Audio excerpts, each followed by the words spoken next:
జూబ్లీహిల్స్ ఉప ఎన్నిక సందర్భంగా ఒక వాదనను ముందుకు తీసుకురావటం జరిగింది. ఏంటిది అని అంటే, మేము బీసీ అభ్యర్థి కాబట్టి మరి మేము మద్దతు ఇస్తున్నాము, బీసీ అభ్యర్థిని గెలిపించుకోవాల్సినటువంటి అవసరం ఉంది అన్నట్టుగా దాన్ని ప్రచారం చేసి కొన్ని సంఘాలు, కొంతమంది నాయకులు మొత్తం ఏంటంటే కాంగ్రెస్ పార్టీని గెలిపించడానికి నడుము కట్టడం జరిగింది. కానీ ఇలాంటి వాదన దేన్ని తెలియజేస్తుంది అని అంటే, ఒక సిద్ధాంత పరిపుష్టి, ఒక రాజకీయ అవగాహన ఉన్నట్టుగా ఇది తెలియజేయటం లేదు. ఇది దివాలుకోరుతనానికి నిదర్శనం. ఇలాంటి ఏ పార్టీ బీసీ అభ్యర్థిని ఇచ్చినా మేము గెలిపించుకుంటాము అనేది ఒక అవగాహన రాహిత్యంగా దీన్ని భావించాల్సినటువంటి అవసరం ఉంది. అంటే ఓసారి కాంగ్రెస్ పార్టీ బీసీ అభ్యర్థి ఇస్తే ఆయనకు మద్దతు ఇవ్వటము, ఇంకోసారి బీజేపీ బీసీకి అభ్యర్థి ఇస్తే వాళ్ళకు మద్దతు ఇవ్వటం, ఒకసారి కాంగ్రెస్ పార్టీ మద్దతు ఇస్తే వాళ్ళకు మద్దతు ఇవ్వటం. ఇదేమి విచిత్రం ఇది. ఒక్కొక్కసారి ఒక్కొక్క పార్టీ బీసీలకు ఇస్తూ పోతుంటే మరి ఆ విధంగా ఇవ్వటము అనేది ఇది కొత్తగా వినే వాదనే. ఇది కేవలం ఈ 2 తెలుగు రాష్ట్రాల్లోనే వింటూ ఉంటాం.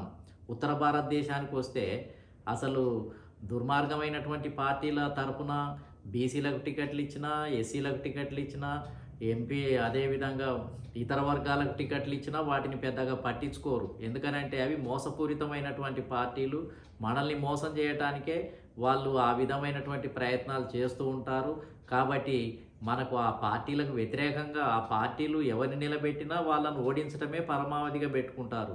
కాబట్టి బహుజన్ సమాజ్ పార్టీ కానీ, ములాయం సింగ్ యాదవ్ పెట్టిన సమాజ్వాదీ పార్టీ కానీ, ఆర్జేడీ పార్టీ కానీ, లేకపోతే అనేక ప్రాంతీయ పార్టీలు కానీ వాళ్ళు ఒకటే స్పష్టంగా అగ్రకులాల పార్టీల నుంచి, మోసం చేసే పార్టీల నుంచి బీసీలను పెట్టినా, ఎస్సీలను పెట్టినా, ఎస్టీలను పెట్టినా, మైనార్టీలను పెట్టినా వాళ్ళందరినీ ఓడించాలి అనేదే ఒక కాన్సెప్టు, ఒక సిద్ధాంతము. ఆ విధంగా ఒక నిర్ణయం ఉంటుంది. ఆ విధంగా సిద్ధాంతపరంగా మహాత్మా జ్యోతిరావు పూలే, బాబాసాహెబ్ అంబేద్కర్, కాన్షీరామ్ గారు, ములాయం సింగ్, రామ్ మనోహర్ లోహియా ఇలాంటి వాళ్ళ సిద్ధాంతాలు, ఆలోచనలతోటి పనిచేసే వాళ్ళని చూసాం. కానీ ఇక్కడ ఏంటిది అని అంటే, తమకు అనుకూలంగా తమకు ఎక్కువ ఎక్కడ గిట్టుబాటు ధర ఉంటుందో, ఎక్కువ ప్రయోజనాలు లభిస్తాయో దానికి అనుకూలంగా ఒక్కొక్కసారి ఒక్కొక్క విధానాన్ని ఎన్నుకోవటం జరుగుతుంది. అంటే ఎక్కువ డబ్బు ప్రయోజనాలు కలిగే దాన్ని ముందే ఊహించుకొని దీనికి అనుకూలంగా ఎట్లా మలుచుకోవాలి, దీనికి అనుకూలంగా అంశాలను ఎట్లా ఆధారంగా చేసుకోవాలి, ఎట్లయినా ఈ పార్టీకి గెలిపించాలి అని నిర్ణయించుకొని దానికి అనుకూలంగా ఇలాంటి దివాలకూరు విధానాలను రూపొందించి ప్రజలలో ప్రచారం చేసి, ప్రజల్ని మోసం చేసి, మళ్ళీ ఏదో రకంగా ఎక్కువ మోసం చేసే పార్టీలనే గెలిపించడానికి, బీసీలకు వ్యతిరేకంగా ఉన్న పార్టీలనే గెలిపించడానికి ఇలాంటి వ్యక్తులు, శక్తులు, కొన్ని సంఘాలు అదే పనిగా ఈ రాష్ట్రంలో మరి ప్రయత్నం చేస్తూ ఉన్నాయి. కాబట్టి ఇలాంటి ఆలోచన ఇప్పుడు మనం బీజేపీ నుంచి బీసీ, ఎస్సీ క్యాండిడేట్లు, అదేవిధంగా బీఆర్ఎస్ నుంచి, కాంగ్రెస్ పార్టీ నుంచి బీసీ, ఎస్సీలను నిలబెడితే, కానీ ఆ పార్టీలు అన్నీ కూడా ఏంటిది అని అంటే మనకు ఎర చూపించి కొన్ని చిన్న చిన్న తాయిలాలు ఇచ్చి అక్కడోటి ఇక్కడోటి ఒకటి బీసీలకు ఇచ్చినట్టు చేసి ఎక్కువ మోసం చేయడానికి ప్రయత్నం చేస్తున్నాయి. కాబట్టి ఆ పార్టీలు ఎవరిని నిలబెట్టినా ఆ పార్టీలకే మనం వ్యతిరేకము. చరిత్ర పొడుగున మోసం చేసి ఏదో అక్కడోటి ఇక్కడోటి ఆరాకొర ఇచ్చేసి మళ్ళీ నమ్మింపజేసే ప్రయత్నాలు అవుతున్నాయో అలాంటి వాటిని నమ్మొద్దు అని ఒక క్లారిటీ ఉంది.